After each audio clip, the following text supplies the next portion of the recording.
इस वीडियो में हाइड्रोकार्बन को कवर करेंगे, ठीक है। इसमें अगस्त और सितंबर शिफ्ट के क्वेश्चंस हैं। ओके, तो let's start one by one. पहला क्वेश्चन है, for a given reaction sequence C3H6 दिया हुआ है H+H2O, ये हमें A दे रहा है। ओके, उसके बाद इसको KiO डाइल्यूट KOH के साथ ट्रीट कर रहे हैं तो B और C दे रहा है। तो सबसे पहले इस थीम को समझते हैं। देखो ये क्या है, व्हाट इज़ दिस। तो ऑलवेज़ आज के बाद ध्यान रखना है, कभी भी अगर हमारे पास एक X2 कोई भी हैलाइड हो सकता है F2Cl2 Br2I2, इसके साथ जब हम बेस लेते हैं KOH तो यह रिएक्ट करके देता है KX प्लस KOX। तो इसलिए इस कॉम्बिनेशन को बहुत बार इस तरीके से रिप्रेजेंट किया जाता है, जो कि अभी किया गया। KOX लिखें या KXO लिखें, बात बराबर है। तो इसको इस तरीके से रिप्रेजेंट किया जाता है। तब जैसे यहाँ पे इसने क्या लिया है, KIO, इसका मतलब है कि this is equivalent to I2 plus KOH का कॉम्बिनेशन। और ये रिएजेंट ये फेमस है आइडोफॉर्म के लिए, आइडोफॉर्म टेस्ट के लिए फेमस है। तो इतना तो पता चल गया ये आइडोफॉर्म टेस्ट का रिएक्शन है। अब ये भी मैं बता देता हूँ, आइडोफॉर्म टेस्ट कौन सा कंपाउंड शो करता है, जिसमें भी CH3C डबल बॉन्ड O ये ग्रुप हो या CH3CHOH ये ग्रुप हो, जिसमें भी ये दोनों में से कोई एक ग्रुप होगा वही आइडोफॉर्म शो करेगा। तो इतना तय है कि A में इन दोनों में से कोई एक ग्रुप को अपीयर होना है। तो लेट अस स्टार्ट नाउ।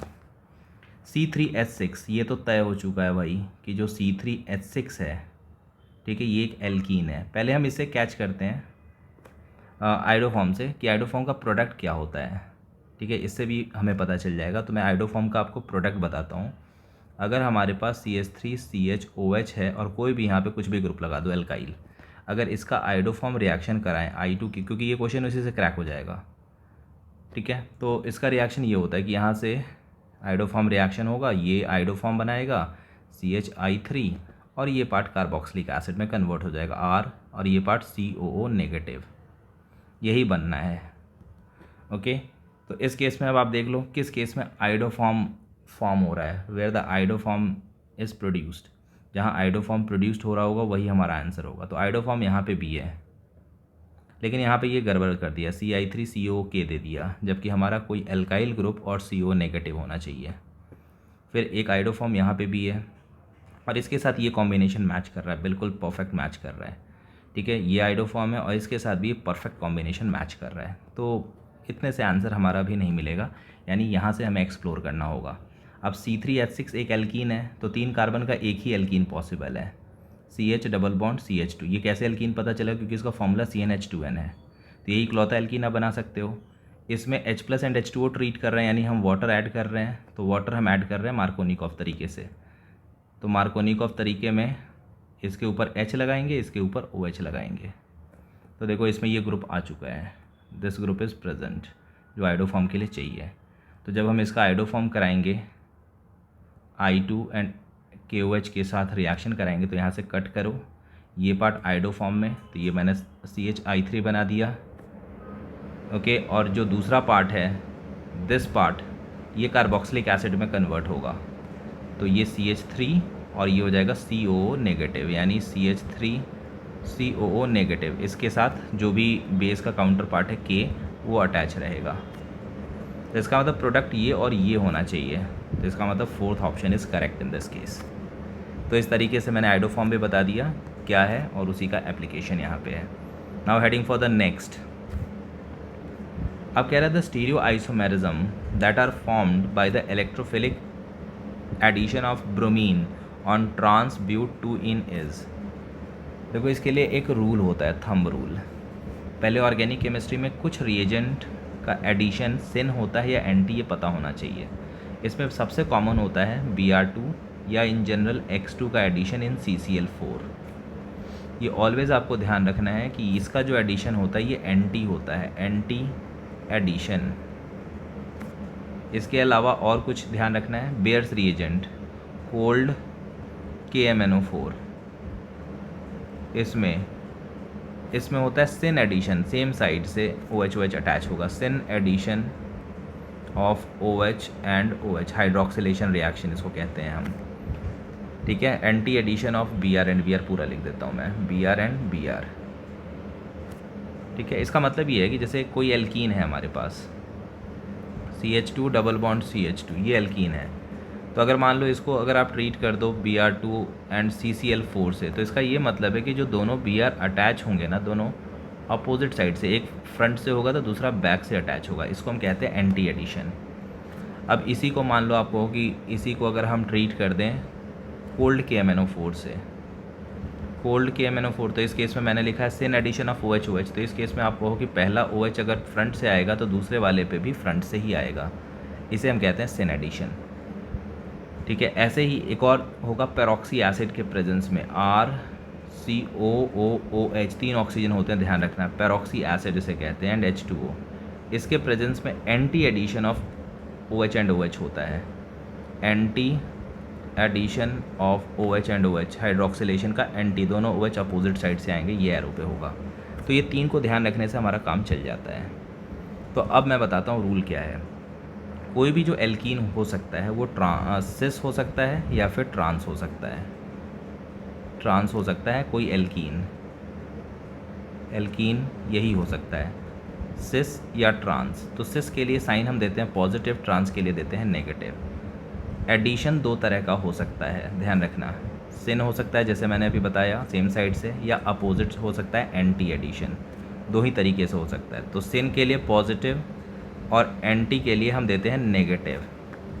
इससे बनने वाला प्रोडक्ट 2 तरह का हो सकता है, मीज़ो हो सकता है, मेज़ो प्रोडक्ट, इसके लिए हम पॉजिटिव देते हैं, या रेसिमिक मिक्सचर हो सकता है, रेसिमिक मिक्सचर, जिसके लिए हम नेगेटिव देते हैं। रेसिमिक मिक्सचर जब भी बनेगा तो ये 2, रेसिमिक पता है 2 इनैंशियोमर का मिक्सचर को हम रेसिमिक कहते हैं, यानी एक अगर D फॉर्म होगा तो दूसरा L फॉर्म होगा, इन दोनों का इक्विमोलर मिक्सचर जब बनता है तभी रेसिमिक मिक्सचर बनता है। तो ये कॉन्सेप्ट है, इसको आप याद रख लो, ठीक है। मेजॉरिटी क्वेश्चन क्रैक हो जाएंगे। ये नेचर पहले तो याद रखना है, उसके बाद ये। अब मैं आता हूँ प्रोडक्ट का, मैं प्रेडिक्शन दे रहा हूँ, ठीक है। इसमें तरीका बताता हूँ। मान लो कभी सिस आ गया और इसमें कह रहा है कि हमने सिन एडिशन कराया, तो क्या होगा, तो सिस का पॉजिटिव और सिन के लिए पॉजिटिव साइन, तो मैथमेटिक्स कहता है कि प्लस इंटू प्लस प्लस होता है, तो इसका मतलब प्लस बनना चाहिए, यानी प्रोडक्ट मीज़ो होगा। कोई कहे कि देखो सिस है लेकिन इसमें हमने एंटी एडिशन करा दिया, तो क्या होगा, तो सिस पॉजिटिव, एंटी होगा नेगेटिव, मैथ्स में होता है प्लस इंटू माइनस माइनस, इसका मतलब यहाँ रेसिमिक बनेगा। आप सीधे कहो कि 2 प्रोडक्ट बनेंगे, एक D फॉर्म होगा एक R फॉर्म, उसी के मिक्सचर को हम रेसिमिक मिक्सचर कहते हैं। ऐसे ही ट्रांस ले लें, और कोई कहे कि मैं इस ट्रांस में एंटी एडिशन करा रहा हूँ, तो क्या होगा, एंटी एडिशन, तो आपको देखो ट्रांस होता है नेगेटिव और एंटी होता है नेगेटिव, तो नेगेटिव इंटू नेगेटिव होता है पॉजिटिव, तो पॉजिटिव का मतलब इट इज़ मीज़ो अगेन, ठीक है। ऐसे ही ट्रांस में सिन करेंगे तो रेसिमिक बनेगा। तो अब यहाँ पे ये ट्रांस लिया है यानी प्लस लिया है, सॉरी ट्रांस है तो माइनस, सॉरी माइनस लिया है, और इसमें जो एडिशन हो रहा है ब्रोमीन का हो रहा है, तो हमें पता है जो ब्रोमीन का एडिशन होता है वो एंटी एडिशन होता है, तो एक नेगेटिव में एंटी एडिशन हम करा रहे हैं, उल्टे ढंग से एडिशन, यानी वो भी नेगेटिव होगा क्योंकि एंटी के लिए मैंने नेगेटिव दिया है, तो माइनस इंटू माइनस ये मिलके होते हैं प्लस, प्लस का मतलब मीज़ो, तो मीज़ो प्रोडक्ट बनेगा।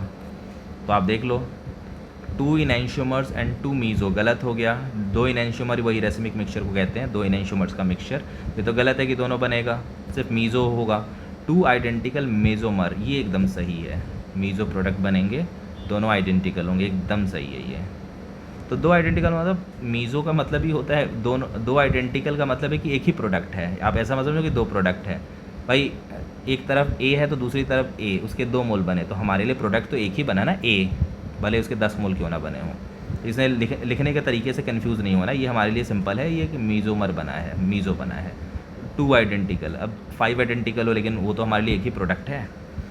ऐसे ही 2 इनैंशियोमर मतलब ही नहीं बनता है, ठीक है। 2 इनैंशियोमर का मतलब रेसिमिक को कह रहा है, 1 रेसिमिक 2 इनैंशियोमर मतलब नहीं बनता है, इसलिए second option is correct and this is the related concept. Now next पे आते हैं, इसका प्रोडक्ट बताना है। तो ये तो वेल फेमस चीज़ है कि अगर हम HNO3 और H2SO4 लेते हैं तो ये नाइट्रेशन कराता है, ये कॉम्बिनेशन आपको NO2+ इलेक्ट्रोफाइल देगा, ये इलेक्ट्रोफाइल जाके बेंजीन से अटैच हो जाएगा। तो यहाँ पे तो पहला स्टेप हो गया नाइट्रेशन का। उसके बाद Cl2 एंड AlCl3 है, तो हमें पता है Cl2 और AlCl3 ये Cl+ देगा, ये इलेक्ट्रोफाइल देगा, क्लोरीनेशन रिएक्शन है, ठीक है ना। ClCl और AlCl3 इसके लोन पेयर पर अटैक करता है, ये टूट जाता है, इस तरीके से एक Cl+ बनता है, दूसरा AlCl4- बनता है, तो ये इलेक्ट्रोफाइल आ गया। अब NO2 मेटा डायरेक्टिंग है क्योंकि डीएक्टिवेटिंग ग्रुप है NO2, तो बेंजीन को डीएक्टिवेट कर रहा है, तो जो इनकमिंग इलेक्ट्रोफाइल इसके मेटा पोजीशन पे लग जाएगा। तो इसीलिए जब इस कॉम्बिनेशन को हम ट्रीट करेंगे Cl+ से, यानी इस कॉम्बिनेशन से, Cl+ लिखने का मतलब मैं ये लिख रहा हूँ, तो ये मेटा पे NO2 के मेटा पे Cl लग जाएगा, ये हमारे पास आ गया। और फिर कह रहा है FeHCl लिया, तो कोई भी ऑलवेज़ एक कॉन्सेप्ट याद रखना, बचपन का एक रिएक्शन, जिंक मेटल और एक एसिड से H2SO4, ग्रैनुलर जिंक को जब हम H2SO4 में डालते हैं तो सभी को पता है ZnSO4 + H2 देता है। तो इसको हम अगर नॉर्मल करें तो एक मेटल प्लस एक एसिड, अगर ये कॉम्बिनेशन आपको मिल जाए तो तय है कि एक H2 मिलेगा, और H2 का मिलना मतलब रिड्यूसिंग एजेंट, ये एक रिड्यूसिंग एजेंट है। तो Fe एक मेटल और HCl इज़ अ एसिड, तो ये कॉम्बिनेशन रिड्यूसिंग एजेंट हो गया, which is equivalent to SnHCl, SnHCl के ही इक्विवेलेंट है। तो इसके बाद इसको जब हम FeHCl से ट्रीट करेंगे तो ये रिड्यूस होकर NO2 NH2 में कन्वर्ट हो जाएगा, यानी ये बना देगा NH2 और ये Cl लगा हुआ है मेटा पोजीशन पे, तो ये हमारा प्रोडक्ट होगा। तो दिस इज़ A, मेटा पे लग गया Cl, वेरी गुड। ये इसके रिस्पेक्ट में फर्स्ट सेकंड को ही मेटा कहते हैं, यहाँ पे लगा हुआ है तो फर्स्ट सेकंड मेटा लग गया, फिर ये NH2 बन गया, यानी फर्स्ट ऑप्शन ही करेक्ट हो गया इसका आफ्टर रिएक्शन सीक्वेंस। तो नेक्स्ट हम आते हैं अब अगले पे, फोर्थ। अब ये कह रहा है कि बेंजीन को हमने ट्रीट किया Br2 एंड Fe से, तो घबराना बिल्कुल नहीं है, ठीक है। जैसे Cl2 के साथ AlCl3 लुइस एसिड लिया था तो इसने क्या दिया था Cl+, जो अभी मैंने तरीका भी बताया था। वैसे अगर Br2 के साथ Fe लेगा, ठीक है, तो ये आपको Br+ देगा इलेक्ट्रोफाइल। तो स्टेप नंबर 1, जब बेंजीन को आप ट्रीट करोगे Br2 एंड Fe से, तो ब्रोमीन जाके बेंजीन से अटैच हो जाएगा, Br लग गया। इसके बाद Mg से जब आप ट्रीट करोगे ड्राई ईथर में, तो ग्रिग्नार्ड बना देगा, Br के बीच में जाके Mg सेट होकर ग्रिग्नार्ड बना देगा, MgBr। अब ग्रिग्नार्ड का मतलब होता है इसके ऊपर प्लस और इसके ऊपर माइनस, क्योंकि कार्बन मोर इलेक्ट्रोनेगेटिव है इसलिए इसके ऊपर माइनस होगा। अब इसके बाद हमने इसको ट्रीट किया एल्कोहल से, CH3OH से, तो एल्कोहल में हमें पता है ऑक्सीजन पे माइनस, इसके ऊपर प्लस होगा, तो ये जो माइनस है ये जाके इस प्लस से अटैच होगा और ये माइनस इस प्लस से अटैच होगा, तो इसीलिए बेंजीन के ऊपर जो माइनस है उससे H लगने के बाद ये प्रॉपर बेंजीन बन जाएगा, जो माइनस वो भी ख़त्म हो जाएगा H लगने के बाद। और दूसरा प्रोडक्ट आएगा Mg के साथ एक Br लगा था और एक ये माइनस वाला OCH3 जाके लग गया, तो इसीलिए ये दो प्रोडक्ट आएंगे हमारे पास, बेंजीन और ये, यानी सेकंड ऑप्शन करेक्ट हो गया, this and this is correct. Now heading for the next. अगला रिएक्शन है, इसका प्रोडक्ट बताना है। तो देखो सबसे पहले तो इसकी पहचान होनी चाहिए, एल्कोहलिक KOH जो कि एलिमिनेशन कराता है, H और Br को हटा के डबल बॉन्ड बनाता है। इसको लिखने का दूसरा तरीका होता है, क्योंकि होता क्या है, एल्कोहल होता है हमारे पास और उसमें हम लेते हैं KOH, K+ एंड OH-, तो ये OH- इस H+ को हटा लेता है और ये बना देगा RO- K+, यही ये फॉर्म कर देता है। तो दूसरा तरीका इसको होता है RO- के फॉर्म में लिखने का, जो कि अभी इसने यूज़ किया है। तो ऑलवेज़ आज के बाद चाहे ये हो या ये हो, बात बराबर है, और इस केस में होना क्या है, एलिमिनेशन, ठीक है ना, इसको हम कहते हैं बीटा एलिमिनेशन। तो ये जो कंपाउंड है Br जिस कार्बन पे लगा हुआ है वो कार्बन हुआ अल्फ़ा, उसके जस्ट बगल वाला ये वाला कार्बन हुआ बीटा, तो बीटा का H ऊपर कर देता हूँ मैं, ये रहा H, और इसका Br यही हटेगा, यानी इस केस में जो रिएक्शन होगा E2 मैकेनिज्म इसको कहते हैं, H हटाएगा, ये यहाँ पे बॉन्ड बनाएगा और Br यहाँ से भाग जाएगा, और ऐसा होते ही HBr के हटते ही ये C डबल बॉन्ड CH हो गया और इधर से CH2 हो गया और ये CH3 हो गया, ठीक है। ये हमारे पास प्रोडक्ट आ गया। तो देखते हैं कहाँ पे ये प्रोडक्ट है, ये रहा, दिख गया, ठीक है, second option, this is the product, correct product. Next आते हैं अब, ठीक है, Br2 एंड Br3, फिर से वही केस आ गया जो Cl2 एंड AlCl3 था, AlCl3, वैसे ही Br2 इसके साथ चाहे लुइस एसिड आप Fe ले लो या AlBr3 ले लो, सब बराबर है। यानी ये जो कॉम्बिनेशन है this will give you Br+, जैसे ये कॉम्बिनेशन Cl+ देता है। ठीक है, अब बेंजीन से जो लगा हुआ ग्रुप है ये डीएक्टिवेटिंग ग्रुप है। मैं बता रहा हूँ क्यों ये डीएक्टिवेटिंग ग्रुप है, क्योंकि जब इसका आप स्ट्रक्चर बनाओगे ये इधर जाएगा, ये इधर जाएगा, इसके ऊपर प्लस आएगा, फिर ये प्लस यहाँ पे आएगा, फिर ये प्लस यहाँ पे जाएगा। तो इस तरीके से इन पोजीशन पे प्लस चला गया और ये कॉम्बिनेशन ने हमें दिया Br+। ये जो Br+ है ये यहाँ से चल के कहाँ पे अटैच होगा, जहाँ पे प्लस नहीं है। तो आप देख लो इसके रिस्पेक्ट में वो मेटा पोजीशन है, ये ऑर्थो हुआ ये दोनों, ये मेटा हुआ और ये पैरा है। यानी ये Br+ चाहे इधर जाएगा या फिर इधर जाएगा, दोनों बात बराबर है। तो बस यही हमें करना है और यही प्रोडक्ट है, Br को उस पोजीशन पे लगा देना है। तो देखते हैं कौन सा ऑप्शन मैच कर रहा है। ये तो गलत, बेंजीन में नहीं लगाया, ये गलत क्योंकि इसने पैरा पे लगा दिया। ये करेक्ट है, मेटा पे इसने लगाया है, थर्ड इज़ करेक्ट। तो इस तरीके से इस क्वेश्चन को हमने किया है। हेडिंग फॉर द नेक्स्ट कह रहा है एक्सेस आइसोब्यूटेन है। अगर आइसोब्यूटेन एक्सेस में है और इसको Br2 और लाइट में ट्रीट कर रहे हैं तो इतना तो तय है कि मोनोब्रोमिनेशन होगा, क्योंकि ये काफ़ी मात्रा में है, Br कम है तो एक ही बार Br लग पाएगा। अगर Br ज़्यादा होता तो 2 या 3 बार हम लगाते, तो Br का मोनो सब्स्टिट्यूशन होगा, ये तय है। अब Br का मोनो सब्स्टिट्यूशन कैसे होगा, तो Br उसी हाइड्रोजन को हटाएगा जिसकी डिग्री हाई होगी। जैसे कि मैं बता रहा हूँ आइसोब्यूटेन है, तो आइसोब्यूटेन का ये स्ट्रक्चर है, ये स्ट्रक्चर CH3 CH3 CH3, यहाँ पे है H। तो ये जो हाइड्रोजन है ये 3 डिग्री वाले कार्बन से लगा हुआ है, चेक कर लो आप। ये कार्बन है, इस पे 3 एल्काइल ग्रुप लगे हुए हैं, एक एल्काइल ग्रुप, दूसरा एल्काइल ग्रुप, तीसरा एल्काइल ग्रुप, इसी की डिग्री सबसे ज़्यादा है, यानी इसी हाइड्रोजन को ये हटाएगा, यही रूल होता है। Br कभी भी जो Br2 और HNU का रिएक्शन होता है ना, या लाइट का Br2 और HNU का रिएक्शन, इसमें वही हाइड्रोजन हटेगा जिसकी जो सबसे हायर डिग्री वाले कार्बन से लगा हुआ है। तो इसीलिए जब हम इसको Br2 से ट्रीट करेंगे HNU के प्रेजेंस में तो हायर डिग्री वाला हटाएंगे CH3 और यहाँ पे लग जाएगा Br और साथ में बाहर निकल गया HBr। यही स्टोरी होनी है। तो ये तो इसने तो 2 लगाया, तो देख के ही बता देंगे कि नहीं हो सकता है। इसमें भी 2 लगा दिया, देख के बताएंगे नहीं हो सकता है। इसमें इसने 1 लगाया है लेकिन इसने लेस डिग्री वाले से लगा दिया, हाँ इसमें मैक्सिमम डिग्री वाले से लगाया है, इसलिए 4th ऑप्शन हो जाएगा। ये एल्केन का रिएक्शन है, NCERT में भी दिया हुआ है। और नेक्स्ट आते हैं, अब कह रहा है among 1 to 4 which one forms yellow precipitate on reacting subsequently with NaOH HNO3 and AgNO3। Okay, ये रहा AgNO3। येलो PPT किसका हो सकता है मैं बता रहा हूँ आपको। Cl- जब Ag+ के कांटेक्ट में आता है तो ये AgCl देता है, ये वाइट होता है, इसलिए Cl वाला कंपाउंड हो ही नहीं सकता है इसका आंसर। Br- जब Ag+ के कांटेक्ट में आता है तो ये AgBr देता है, ये होता है येलो। ये हो सकता है, अगर Br किसी में हो तो वो हो सकता है। तीसरा है Ag+ और I-, ये रिएक्ट करके देते हैं AgI, ये भी होता है डीप येलो, तो ये भी हो सकता है अगर I हो तो।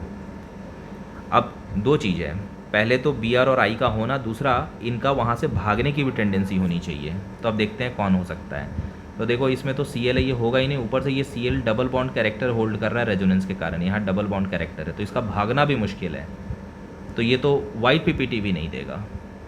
सेम चीज़ यहाँ पे Cl का फिर से रेजोनेंस है, भागना इसका मुश्किल है, ये भागेगा ही नहीं, तो ये तो किसी तरह का PPT नहीं देगा। Br है ये येलो दे सकता है, लेकिन इसके साथ सबसे बड़ा पंगा है वही डबल बॉन्ड कैरेक्टर है यहाँ पे रेजोनेंस के कारण, तो ये भाग ही नहीं पाएगा, इसीलिए इसके लिए भी PPT देना मुश्किल है।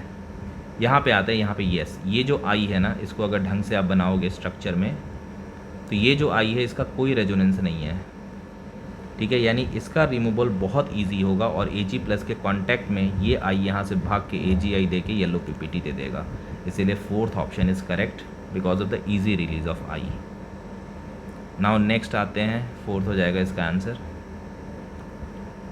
9th है the major product of the following reaction is, इस रिएक्शन का मेजर प्रोडक्ट क्या है। तो देखो इसमें रिएक्शन कैसे होगा ये मैं आपको बताता हूँ। ये कंपाउंड है CH2 डबल बॉन्ड, यहाँ पे एक मिथाइल लगा दिया है, फिर ये और फिर यहाँ पे डबल बॉन्ड CH2, जब आप इसको पहले स्टेप में H+ से ट्रीट करोगे ना, H+ से, तो H+ इस कार्बन पे अटैक करके कार्बोकेटाइन बनाएगा। तो ये CH3 हो गया, ये CH3 हो गया, यहाँ पे आ गया plus carbocation, double bond CH2। अब ये जब कार्बोकेटाइन आ गया है तो इसका एक रेजोनेंस स्ट्रक्चर बनेगा, ये डबल बॉन्ड यहाँ पे आएगा, तो इसका रेजोनेंस स्ट्रक्चर हमने बना दिया, CH3, ये डबल बॉन्ड और यहाँ पे CH2 प्लस। अब उसके बाद Br- को अटैक करना है, तो Br- इस वाले स्ट्रक्चर में भी अटैक करेगा और इस वाले स्ट्रक्चर में भी अटैक करेगा। तो इसमें जब अटैक करेगा Br- तो ये Br- जाके इस कार्बन से अटैच होगा। तो इस तरीके से इस केस में जो प्रोडक्ट आएगा CH3 Br इस पे लग गया, दिस डबल बॉन्ड CH2 ये आएगा। और इस केस में Br इस प्लस पे अटैक करेगा, तो इस वाले स्ट्रक्चर के थ्रू जो प्रोडक्ट आएगा डबल बॉन्ड और CH2 और यहाँ पे लग गया Br। अब इन दोनों में आप देखोगे तो ये ज़्यादा स्टेबल है क्योंकि मोर सब्स्टिट्यूटेड एल्कीन है, या दूसरे लैंग्वेज में इसके हाइपर कॉन्जुगेटिव हाइड्रोजन का नंबर ज़्यादा है। ऐसे सिंपल बोला जाता है कि जो एल्कीन के 2 कार्बन हैं, जो डबल बॉन्ड वाले कार्बन हैं, उनके सारे अल्काइल ग्रुप आप अटैच करो जो इस कार्बन से लगे हुए हैं, तो इस पर 1 अल्काइल ग्रुप, 2 अल्काइल ग्रुप और इस वाले कार्बन से भी 1 अल्काइल ग्रुप, 3 लगे हुए हैं। वाइल इसमें ये डबल बॉन्ड का कार्बन है और ये डबल बॉन्ड का कार्बन है, इसमें एक भी अल्काइल ग्रुप नहीं है और इस पर ये पूरा अल्काइल ग्रुप है, दूसरा तो हाइड्रोजन है। तो इसीलिए इसमें सिर्फ 1 अल्काइल ग्रुप लगा हुआ है, इसमें 3, ये ज़्यादा स्टेबल हो गया। तो जितना ज़्यादा सब्स्टिट्यूटेड एल्कीन होता है उतनी ज़्यादा स्टेबिलिटी होती है, तो इसीलिए ये स्टेबल है और यही प्रोडक्ट मेजर होगा। तो देखते हैं अब कौन सा ऑप्शन मैच करेगा हमारा।